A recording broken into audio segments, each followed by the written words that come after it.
Washington, after 3 days of denunciations from around the world, President Trump declared that he is not a racist on Sunday, even as the uproar over his vulgar remarks on immigration overshadowed critical issues facing the Capitol, including efforts to protect young undocumented immigrants and avert a government shutdown. Mr. Trump also insisted that he had not made the inflammatory comments in a White House meeting on Thursday, part of a newly aggressive defense and a counterattack on Democrats by the president and his allies.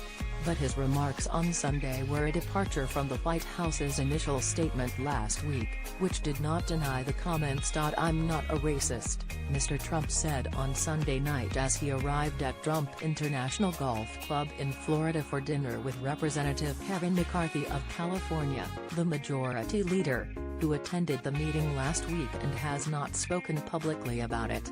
"I am the least racist person you have ever interviewed, that I can tell you."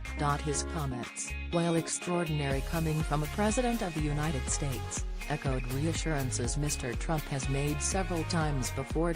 Earlier Sunday, Mr. Trump declared on Twitter that the Obama-era program shielding young undocumented immigrants from deportation was probably dead, while a Republican senator who attended the Thursday meeting where the president discussed immigration denied that Mr. Trump had used the word shithole in describing African nations. The senator, David Perdue of Georgia, also accused another participant in the White House meeting, Senator Richard J. Durbin, Democrat of Illinois, of a gross misrepresentation of what the president had said at the session.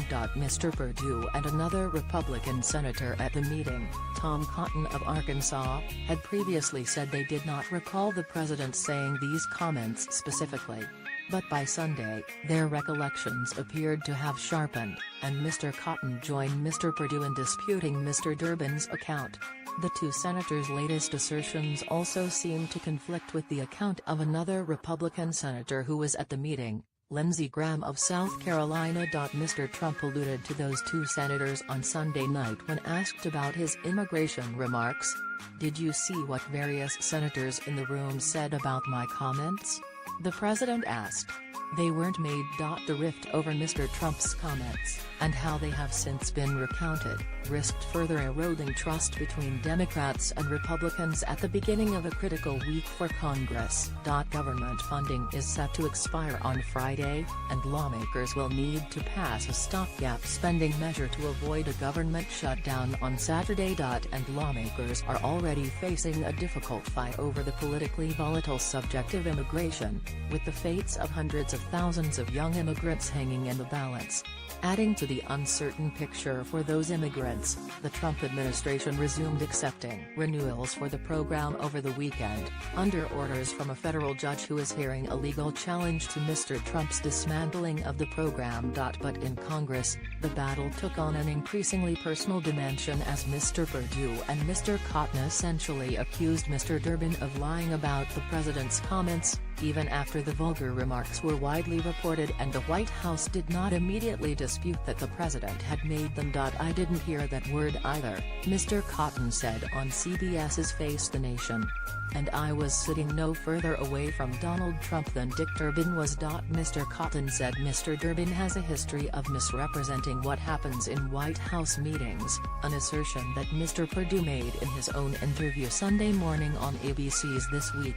Ben Martyr, a spokesman for Mr. Durbin, responded by suggesting that Mr. Perdue and Mr. Cotton should not be believed. Credibility is something that's built by being consistently honest over time, Mr. Martyr wrote on Twitter. Senator Durbin has it. Senator Perdue does not. Ask anyone who's dealt with both. Mr. Graham had previously told a fellow South Carolina Republican, Senator Tim Scott, that reports in the news media of Mr. Trump's language were basically accurate.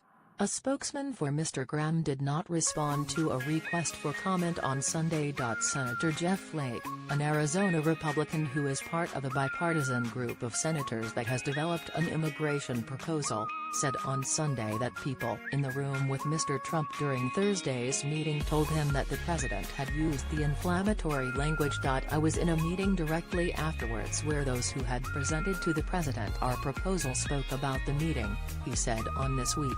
I heard that account before the account even went public. The other lawmakers at the meeting, all Republicans, have not offered any public recollection of what